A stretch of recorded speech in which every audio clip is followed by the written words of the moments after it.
Welcome to Thinking Green. I'm Rana. And, 2026 is an election year, gubernatorial and state offices, but it's particularly interesting this year that there seems to be a lot of challengers in the national election for U.S. Congress. We don't have a Senate race this year, but I don't think I've ever seen a year for a long time in which there are so many people challenging incumbents in our 5 congressional districts. So with that in mind, my guest today is Andrew Rice. He is challenging Rosa DeLauro in the 3rd Congressional District, the New Haven area. There have also been pretty high-profile challengers in the 1st district to John Larson. I don't know what we'll see in the other districts, but I wouldn't be surprised if there was more activity than we're accustomed to. So welcome, Andrew. Thank you. And you're a little out of district, but that's the beauty of TV because we can show it anywhere. So I am out of district, but I am in my old neck of the woods because I grew up mostly in southeastern Connecticut between Salem and Waterford. And so I did frequent Groton. And my parents used to live in Groton for a couple of years, so I'm familiar with the area still. Yeah, and driving here in the rain, you seem undaunted, so that's a good sign. So I used to work for Yale, and I lived in Waterford, and I would have to drive there and back every day for, I think, 6 months. Okay. Rain, sunshine, snow, so yeah, quite used to it. So tell us about yourself. Deciding to run for Congress is a big deal. So can you tell us a little about your background and what motivated you to take this step? So my background is actually all in science. I went to the University of Connecticut and got my bachelor's in molecular and cellular biology.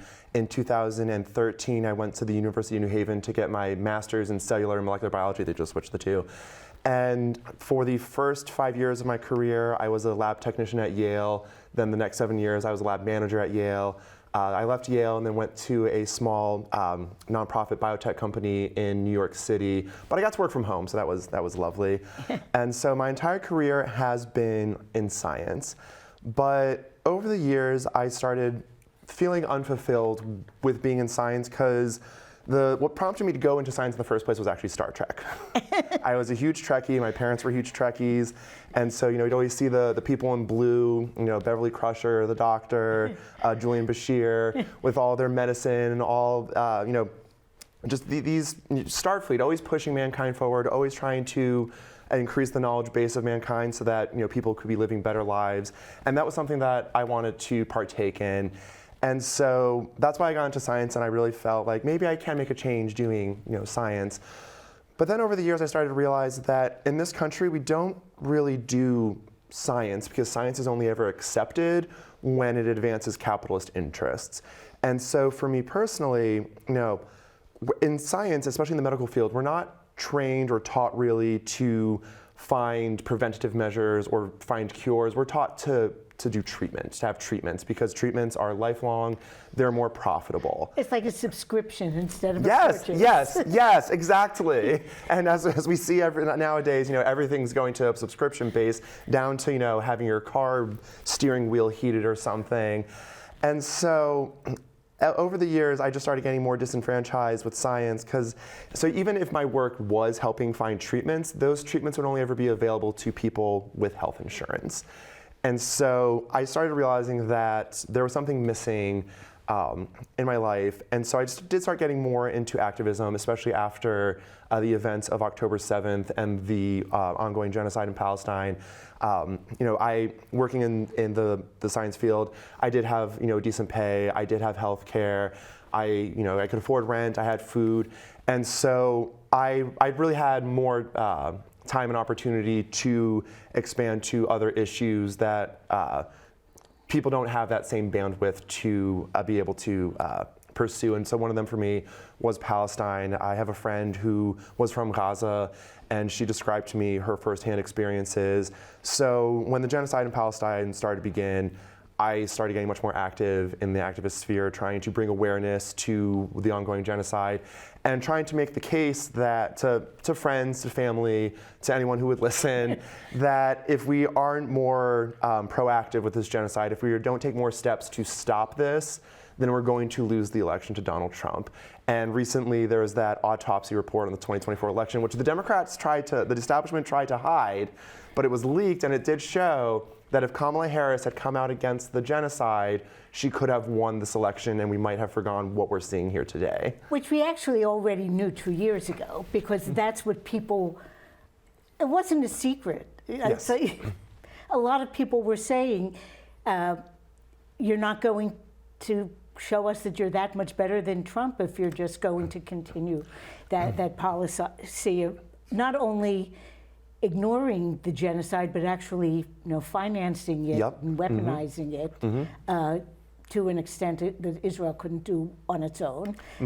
It was interesting to me as well after October 7th, and I have my own background with that makes it a personal issue, but that the healthcare workers were one of the first groups locally to really get involved, and I think that the October 8th targeting of hospitals that started immediately was one thing that got healthcare workers to really understand what's going on. And I'll tell you, people who watch the show have heard it before, but I lived in Israel from 1969 to 74, and my son was born there during the Yom Kippur War.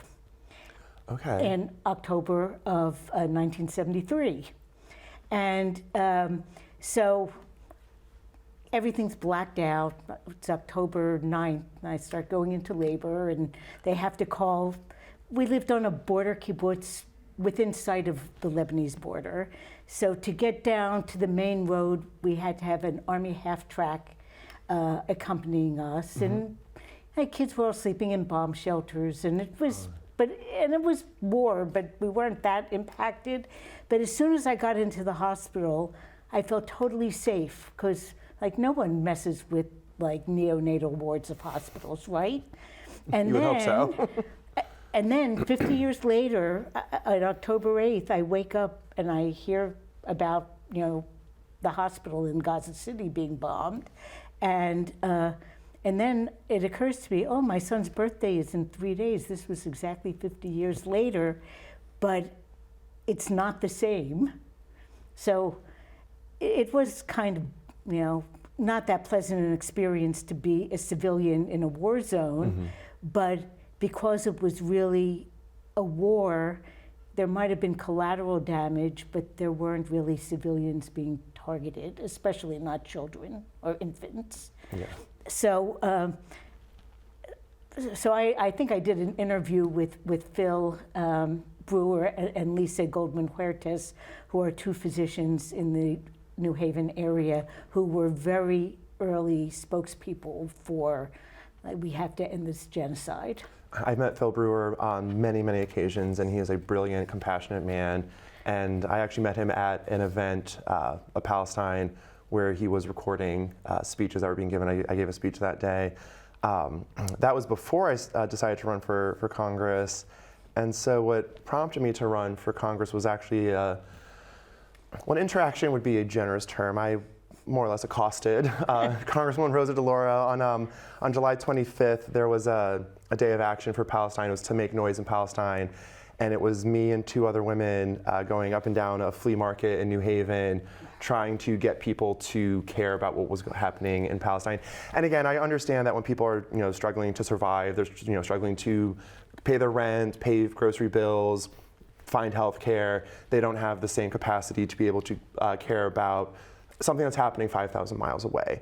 And I always do try and make the argument that they are interconnected, because every year we send $3.3 billion. Actually, I think last year was like $3.8 billion, and in the past few years, I think we've been sending over, I think, $60 billion now to Israel. And in Israel, their citizens all have universal health care. They have universal education.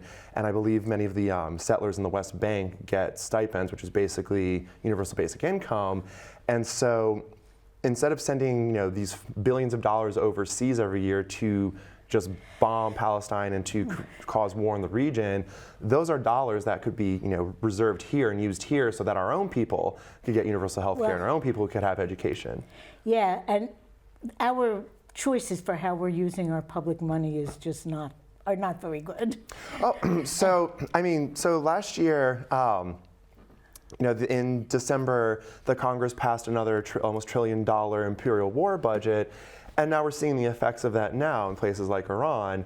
It's very disappointing to see the establishment Democrats in the Congress, first of all, not be more outspoken about what is going on in Iran. It's very disappointing that last week there were reports that Hakeem Jeffries and Chuck Schumer were working behind the scenes to delay the vote on the War Powers Act. And so, in my own district, Rosa DeLauro, I'm very disappointed that she hasn't been more outspoken about Hakeem Jeffries' failure to push that vote sooner, because maybe if that vote had happened last week, there would have been less for the president to have gone on and to attack Iran this past Saturday. But he could only attack Iran because he had that military prowess, because our Congress keeps using our tax dollars to fund these imperial war budgets instead of funding social programs that could help people here at home. And then when you look, but to me, it's not surprising, because when you look at all the corporate funding, so take Rosa DeLauro, for example, she receives a lot of money from AIPAC. She receives money from Lockheed Martin, from L3 Harris, from Boeing, from General Dynamics. And all of these organizations, they have financial interests in that region and will profit off of never-ending war. So I find it a little odd that, well, not odd, I don't even know the word to describe it, because everything's just so crazy these days. But when you follow the money, the things that are going on in Iran and the way our leaders are not responding more firmly makes sense. It does. And I know that a lot of people who are struggling feel like they don't have the bandwidth to worry about what's happening 5,000 miles away. But as you said, it's interconnected. Israel could not be doing what it's doing without our support. They could be doing some awful things, but not on the scale. They couldn't be disallowing almost most human aid to get through. They have the backing of one of the biggest powers in the world. Although, so something, I heard this today and I was completely just flabbergasted, that Marco Rubio was saying that one of the reasons why we struck Iran was because Israel was going to do so anyway, and it made sense for America to strike first versus Israel. And it's just like, we are the ones that give them all the money. Why is it that Israel seems to have more control over our government than the taxpayers have control over our own government?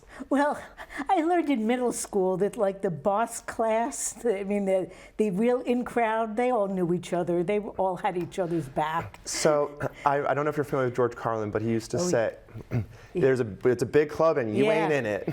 And sure enough, we ain't. And I don't want to be in that club, because apparently they're all pedophiles. They're awful. They're awful human beings. They're Yeah. destroying our planet. They're destroying our future. They're destroying our democracy.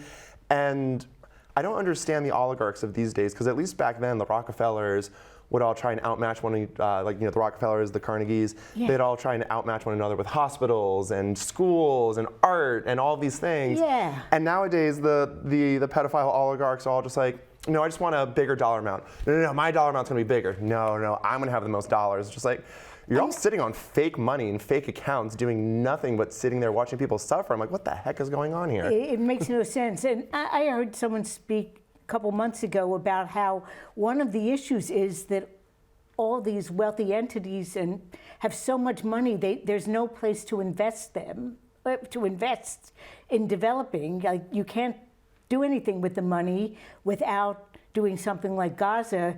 It's like urban renewal, but on a huge scale. You clear out an area and then you let the developers in.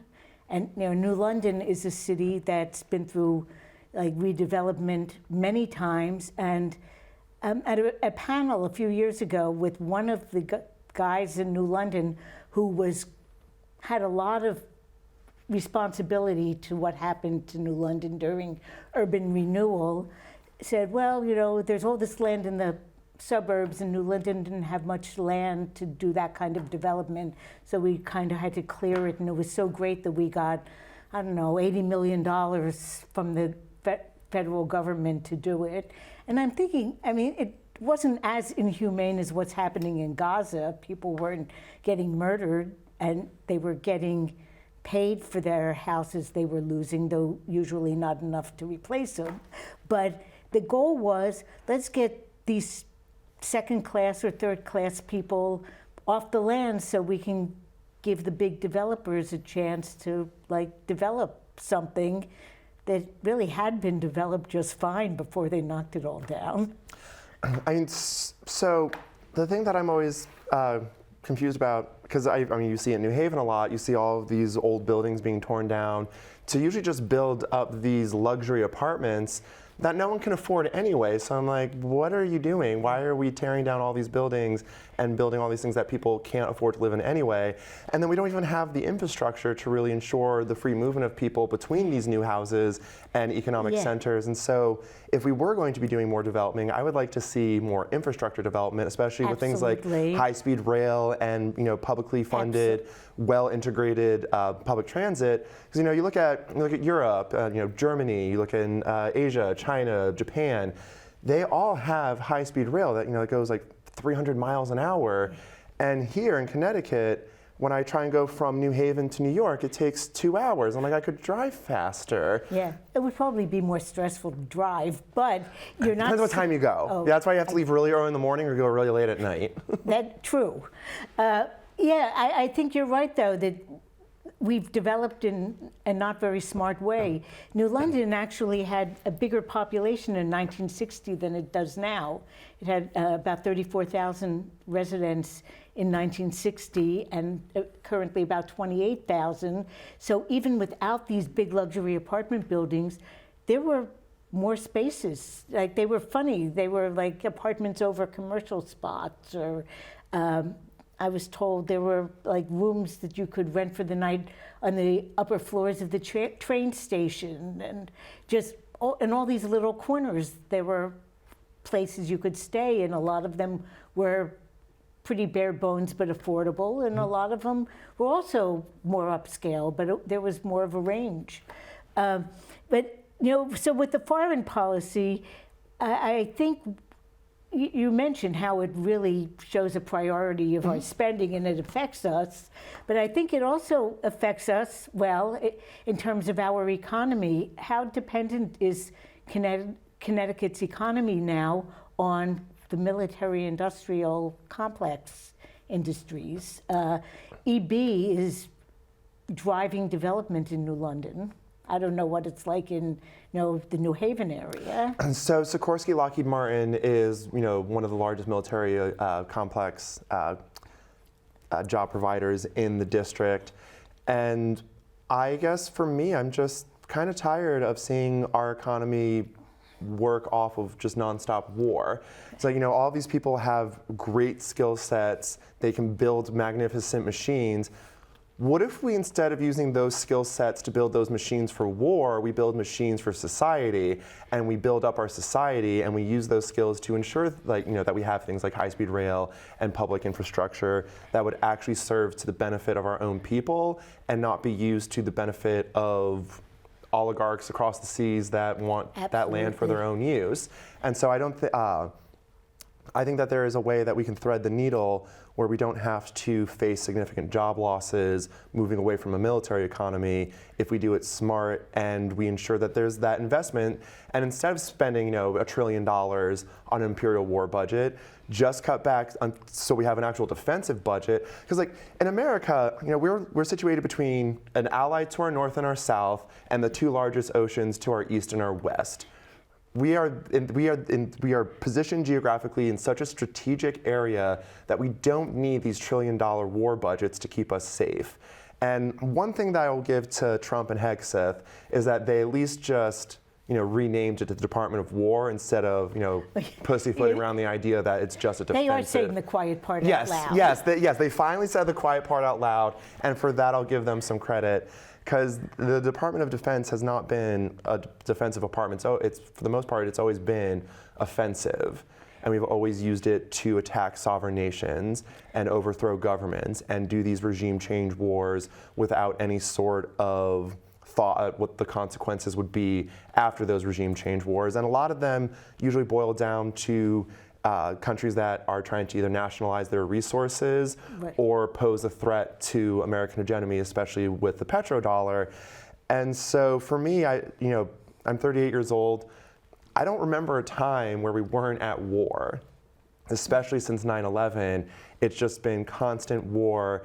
And while our own people suffer, we're just spreading suffering everywhere to other countries and here at home because, for every dollar that we spend over in Iran to bomb hospitals and schools, I think like 80 school children were killed.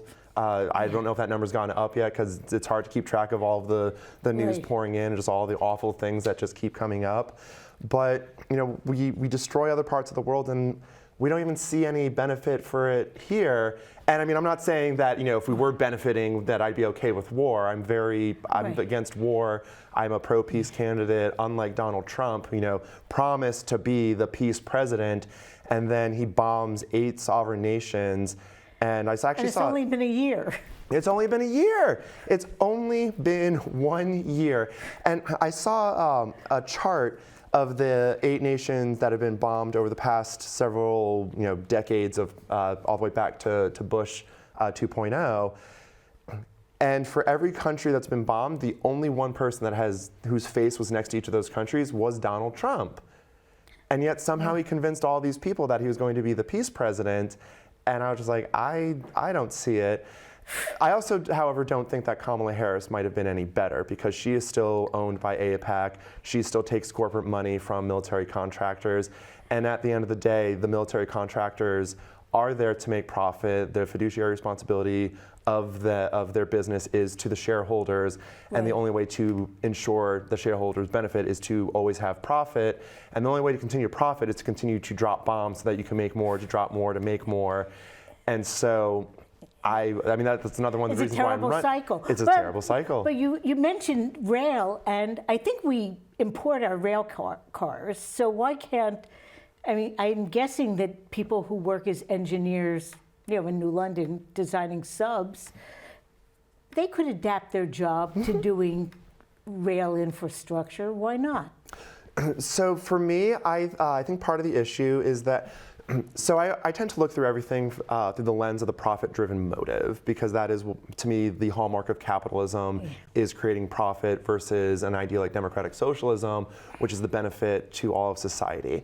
And so if you were to have high-speed rail, first of all, it's less cars on the road. Right. The car industry is a big lobby, and fewer cars being sold, less profit for the the automobile industry. But also our time and our energy. Because to me, there's only 2 true commodities that we have, our time and our energy. Because if we have energy but no time, we can't achieve anything. If we have all the time but no energy, we can't achieve anything.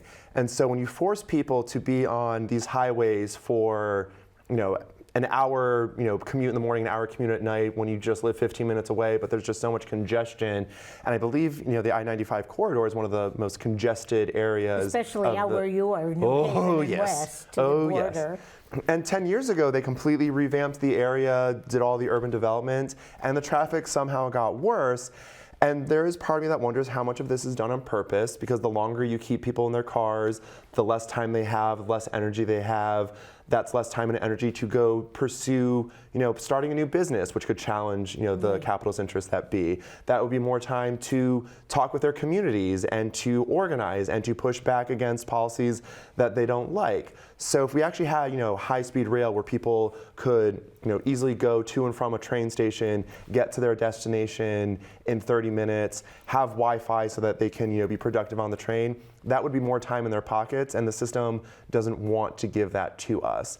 And so that's why I feel like that they're not even interested in trying to change or trying to repurpose people's skill sets to build up these things, because the more you benefit society, the less you're going to benefit the capitalist class and, well, the Epstein parasite class. Yeah, I think, and you're sort of implying this, I think, and I really feel it, that it's sort of like lazy planning. New London, I'm a green, I like wind power, renewable energy, but when the wind power industry came to New London, they did it in not the smartest way. And in fact, people would ask me several years ago, like, what do you think about this? Some of the Coast Guard cadets, if we were tabling at Sailfest or something, would ask at the Green Party, tent, what are you thinking about? What do you think of the wind project?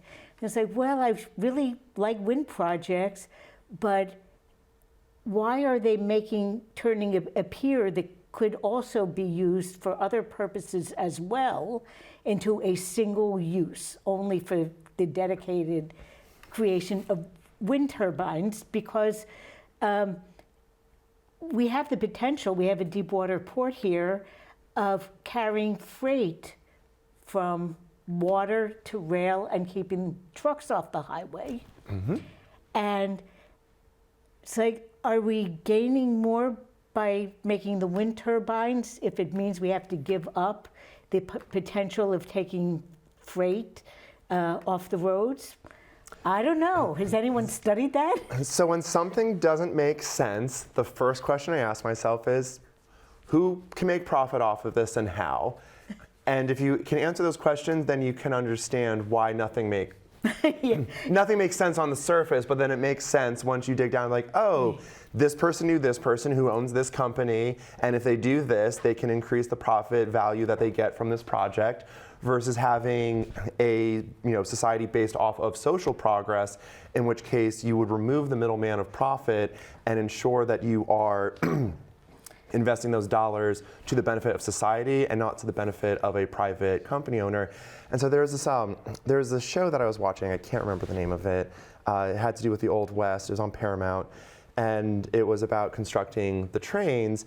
And one of the guys was from Star Trek. His name was O'Brien, Star Trek, Miles O'Brien. So I don't remember the actor's name.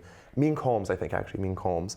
His character was saying there was like a straight rail line. He's like, no, we need it to curve. We need to suck the teat of the American government. And so yes, when there's that profit-driven motive, things are planned out so that you can maximize the profit and you can maximize the amount of money that you can take out of the government, versus if you had the government planning these things for the benefit of society, I think it would be a net cost savings, because you would remove that profit-driven motive. That is where you need to, make money. And then the same thing happens with, the private healthcare industry, private housing. That. It's all, and that's why, I have all of these, luxury apartments. They're not there to provide housing. They're there to provide profit.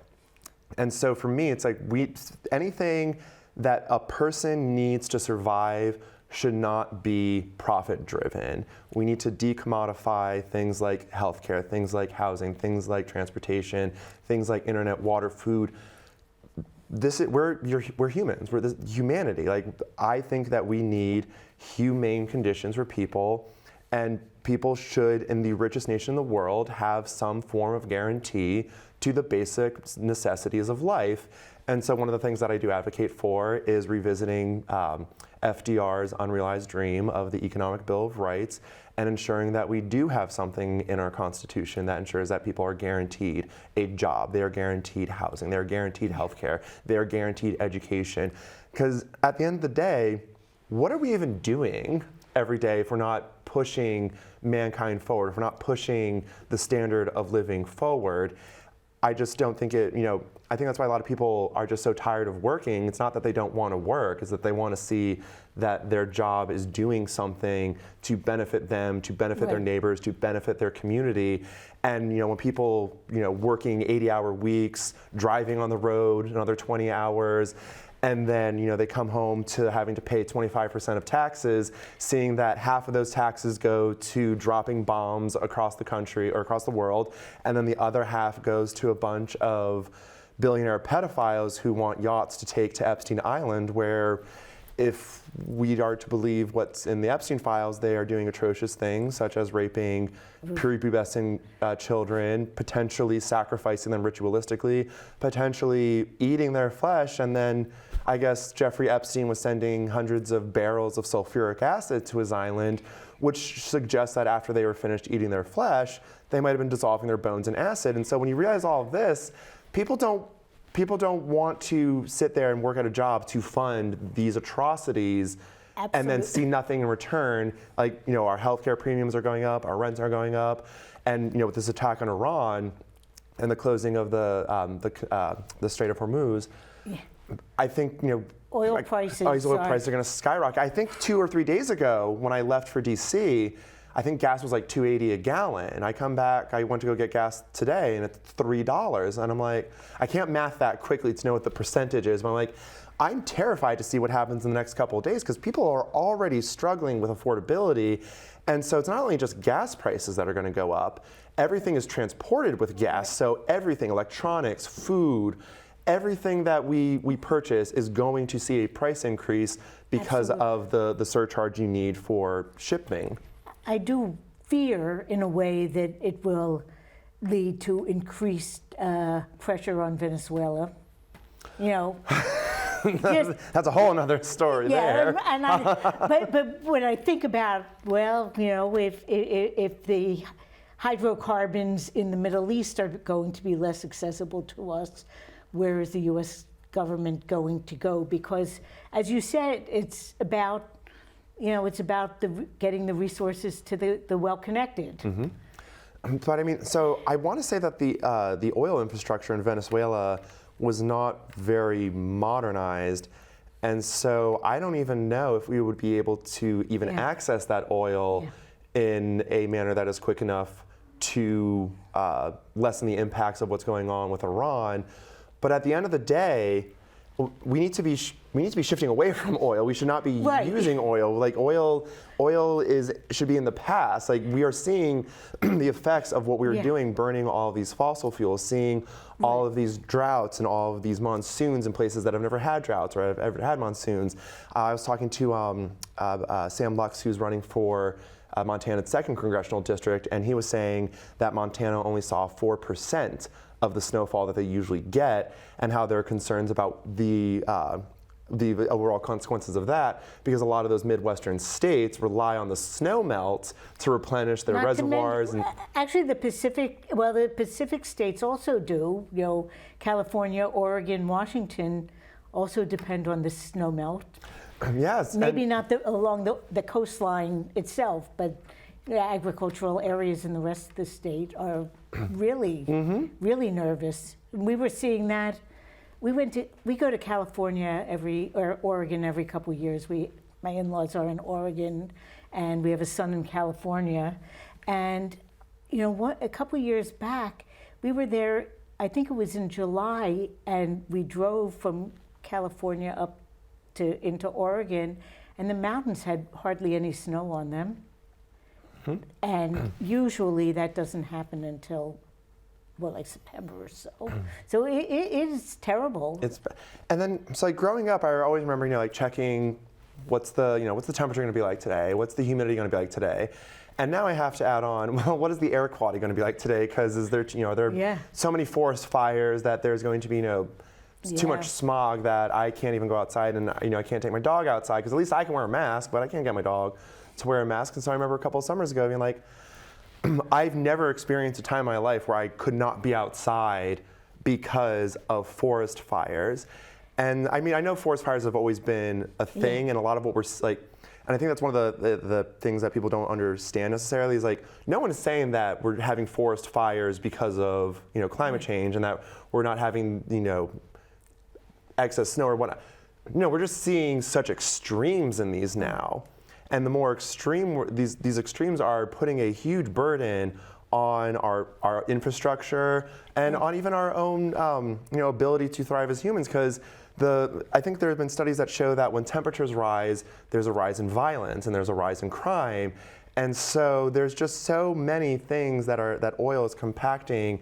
And I think the UN just released a report recently saying that we are now the first time in a water bankruptcy.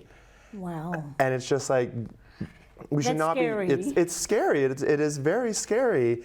And then, you know, even if you don't believe in climate change and the science behind it, pollution's bad too. And so, you know, getting rid of oil, not only would it help with climate change, but it would just help with the air quality in general. Because, you know, when you see, you know, children, the increase in asthma, the increase in hospitalizations, a lot of it can be linked to the tailpipe emissions. So if we reduce our oil, it's just beneficial all around, regardless of whether or not you believe in climate change. And so it is weird talking about like how, you know, oh, how can Venezuela help with the oil crisis? Just like, well, we need to be just moving away from oil completely. Absolutely. We have the technology. And another thing that I just always get so frustrated with is, you know, growing up, I always heard about the America that when the rest of the world was shooting for the sky, we shot for the moon and we reached the moon. So it's like America can do great, amazing things. Where did that America go?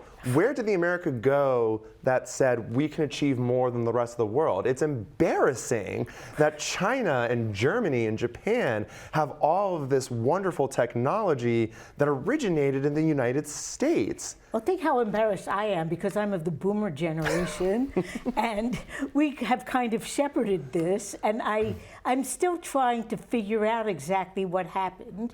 And I think part of it is that it's really hard to express how repressed things were, how repressive things were in this country in the 50s and early 60s when I was a child.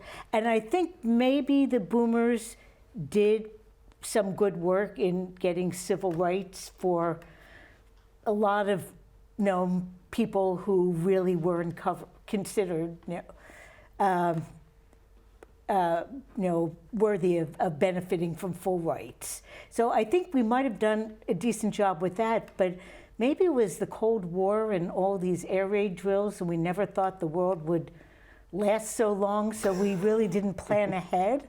I don't know. I haven't figured that out. I would, if you ever figure it out, please let me know, because I myself am very curious about that.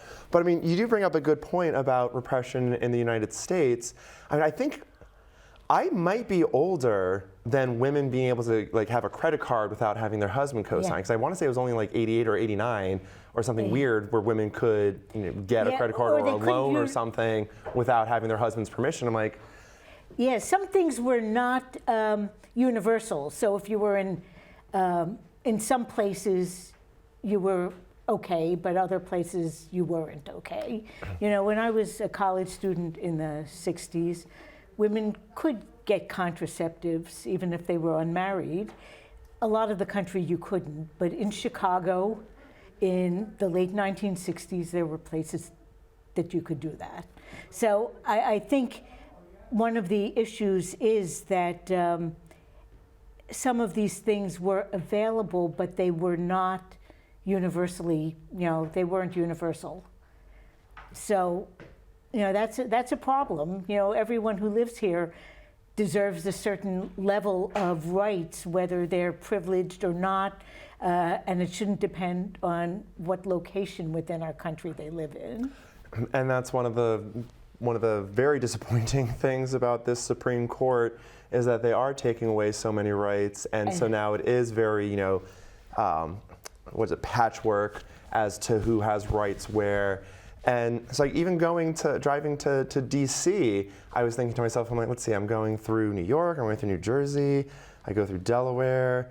I was like, I might go through Virginia a little bit. I'm like, what what are the laws in these states? Because now the Supreme Court has just thrown everything into disarray. Where it's like, and as a gay man, I was like, I don't know where I can go that's safe, and I don't know how much longer I'm going to have my rights as a gay man, because the Supreme Court seems hell bent on bringing us back to the good old days when only white men that were straight had rights. And I'm like, why is the good old days always focused on that aspect, and never the good old days of like having a 70% marginal tax rate on the wealthiest of individuals in this country? Why don't we ever focus on the fact that you didn't have all these multi-billionaires back in the 50s, because we did have a regulated IRS and tax structure that ensured that the ultra wealthy were paying their fair share.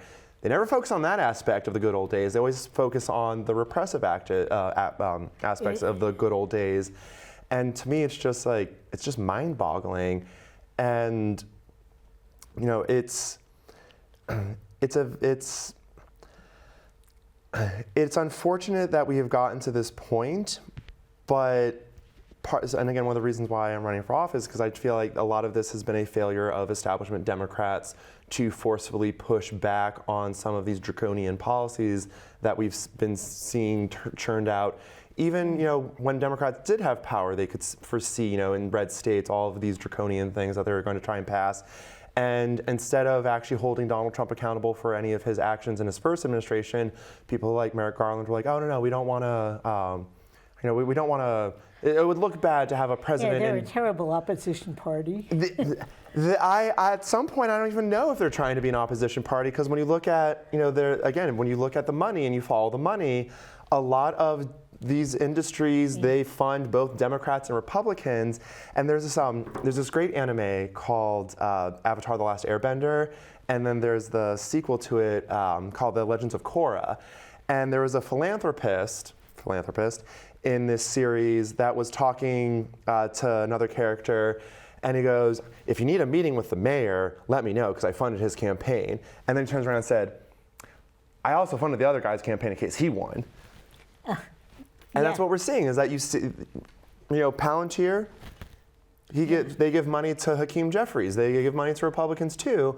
And so when you actually follow the money, you can see that there's no real incentive for the Democratic Party as it is to push back, because at the end of the day, they are beholden to their corporate donors and not to the people. So take Rosa DeLauro, for example. Most of her funding, she made $1.7 million in the last election cycle.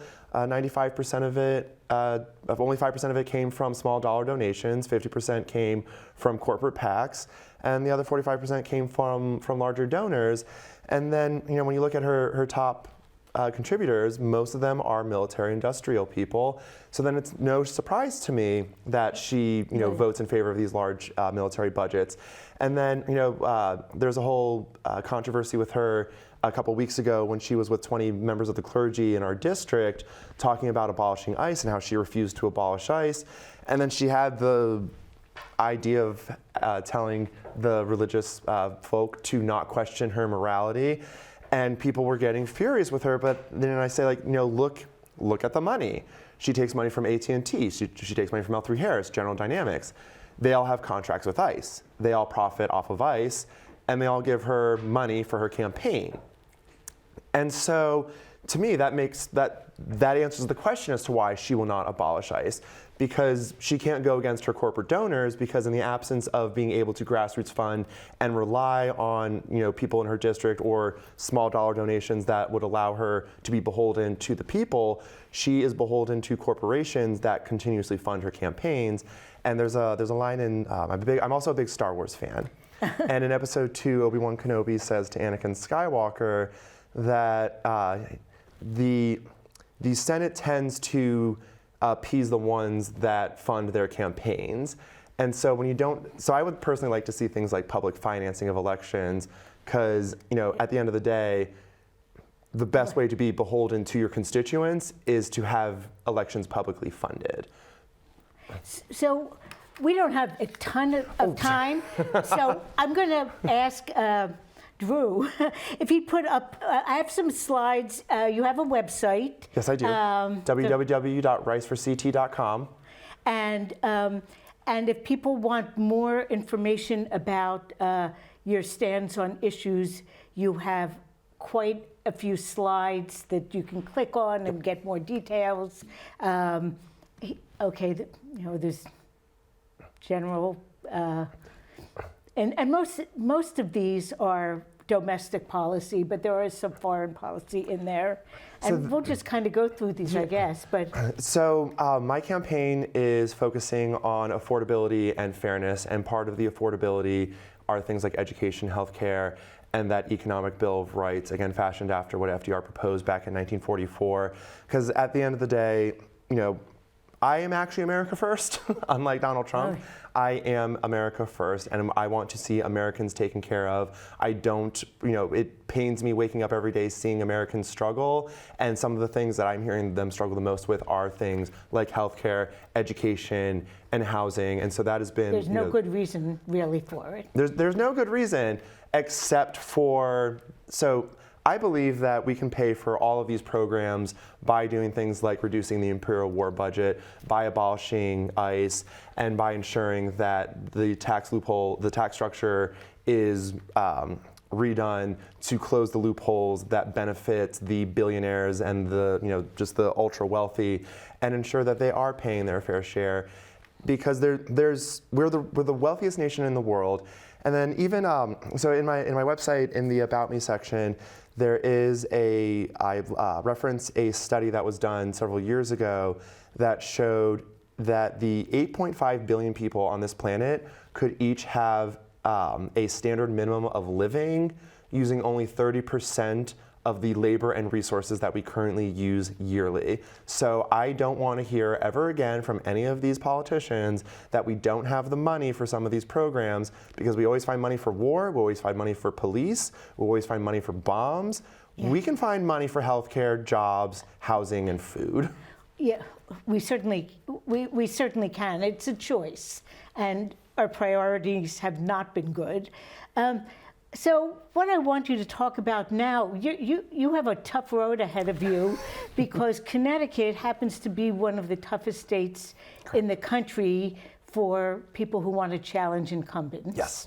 Mm-hmm. I mean, I complain because third parties have it tough, but honestly, within the major parties, you all have a harder time if you want to change leadership within your party, even on a very local level. So maybe talk about what process you're going through. Well, so first, I just want to mention that I'm a huge advocate for ranked choice voting, because at the end of the day, we're a democracy, and I don't feel like having two choices every election cycle is democratic. We need more parties need more access to the ballot box, and I think one of the best ways of getting there is through something like ranked choice voting that would help level the playing field. But for in the meantime, though, as there is this duopoly in our country, it does kind of force people to choose Democrat or Republican. So I am running for the Democratic primary. And in Connecticut, there are two avenues of getting onto the primary ballot. The first is through convention. So this year on May 11th, the districts will all hold congressional conventions where I think around 500 delegates will be sent to vote for who they will endorse for the primary ballot on August 11th. Does each district have a separate convention, or do they? Separate conventions. Okay. Separate conventions. And so if you get 15% of delegates to vote in favor of you, you are placed on the ballot. However, the DTCs are mostly party insiders, and in Connecticut, the DTC chair people have wide discretion on who they choose to be delegates. And so several months ago, Rosa DeLauro actually had all of the DTC chairs over at her house, and I actually went to my own DTC in Milford and discussed that I was exploring a challenge against Rosa DeLauro, and that DTC chair stood up and said, "Oh, well, I'm for Rosa DeLauro, as is everyone else here," which made a lot of people upset, because they're like, don't speak for us. But it is most likely that the delegates that are sent to convention will be loyalists to Rosa DeLauro. I still intend on meeting with all 25 DTCs to make the case as to why I think primaries are healthy and necessary. And at the end of the day, if Rosa DeLauro is the choice of the people, and they are confident that Rosa DeLauro will win in a primary, then they should not feel threatened by me being on that primary ballot, because they should be confident in the fact that she would win because she is the better candidate. However, since they do seem hell-bent on keeping us off of the ballots, it does seem that they are threatened. And so it is most likely that I will not be able to get the 15% of delegates. So the second avenue is a petition drive. And in Connecticut, you have to get 2% of registered Democrats from within the district to sign a petition. But those petitions are not, it's not just a quick signature. You have to have, there are certain restrictions. You have to be a registered Democrat in the If you're city. unaffiliated and you want to participate, Yep. though, you can switch now. Actually, if you're another party, I think it's a 90-day waiting period. Yes. So you don't have a very big window, but you could switch now. I think So unaffiliated, if you're unaffiliated It's and the day registered, before. it's the day before. So you could technically, register on August 10th and vote in the primary on August 11th.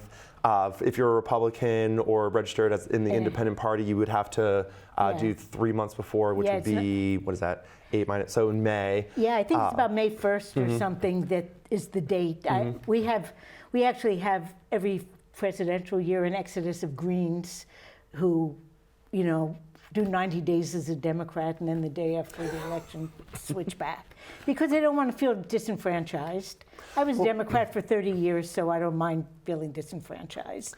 But that's what happens, and I understand that people have been very disenfranchised by the Democratic Party, especially me as a gay man. I always felt patronized. They're always like, vote for us because if you don't, you'll lose your rights. And I'm like, that's probably true. Republicans are pretty hostile to the LGBTQ+ community, but what good are having rights if I can't afford to use them? If I can't afford a house, if I can't afford a family, if I can't afford food, if I can't afford a wedding, then it doesn't matter if I can or cannot get married by law.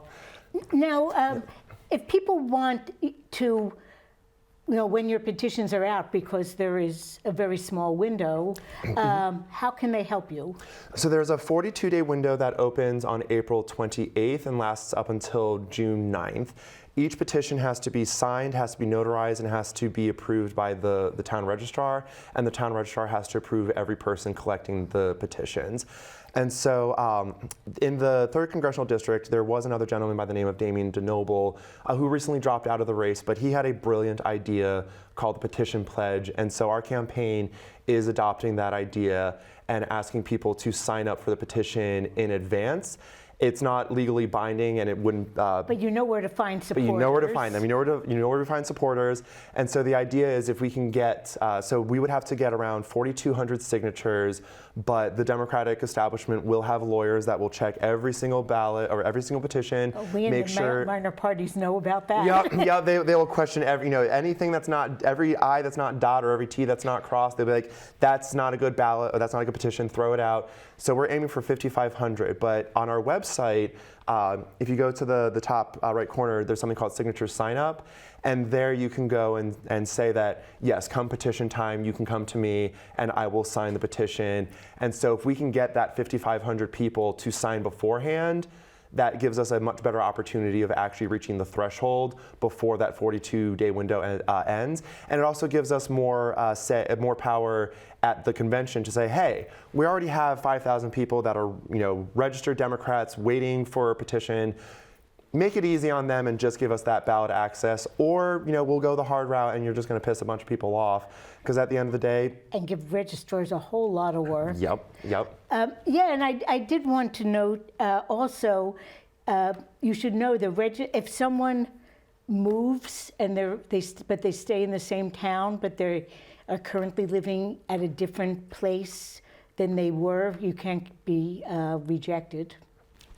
Yep. So there are some protections. Sometimes registrars don't know that they can't reject people for some things that they would like to. So yeah, I wish you luck. It's Thank a you. much smaller window than we have. And just if people want to find out more about you, because this was only, 50 minutes, how can they find out more? So, going to the website is a great place to understand what our ideas are, what we're going to fight for if we make it into Congress. But then also following on social media, Instagram, TikTok, Blue Sky, Facebook. A lot of times we'll post videos to talk about current events that are going on, how we think that they should be approached. And over the several next weeks and months, we'll be releasing more details on different policy positions and what we envision for the future of this country and the future of the Connecticut Third Congressional District. Well, thank you, Andrew, for coming Thank to you. Southeastern Connecticut for the night. It's good to be back. Yeah, well, I wish it wasn't so dreary and rainy, but good luck. Thank you. And stay in touch. Absolutely. And I really appreciate that you're putting yourself out there to not only, but to also bring up issues that if there is no competition, there's no discussion of. Mm-hmm. And so it's not just me. I'm a part of an organization called Citizens Impeachment, and there are over 100 Courage candidates that support policies similar to me. So if we can get a bunch of us in Congress, we have a real shot of changing things, because we would actually have the numbers to push the Democratic establishment. So I would also encourage people to look at the Courage candidates through Citizens Impeachment and learn about the different races around this country. This is a year that we could really change things. Well, thank you so much. And thank you, Groton. Yeah, and when it gets closer, come back whenever. Absolutely, I'd love to be back. Okay, thanks for coming. Thank you. Take care, everyone.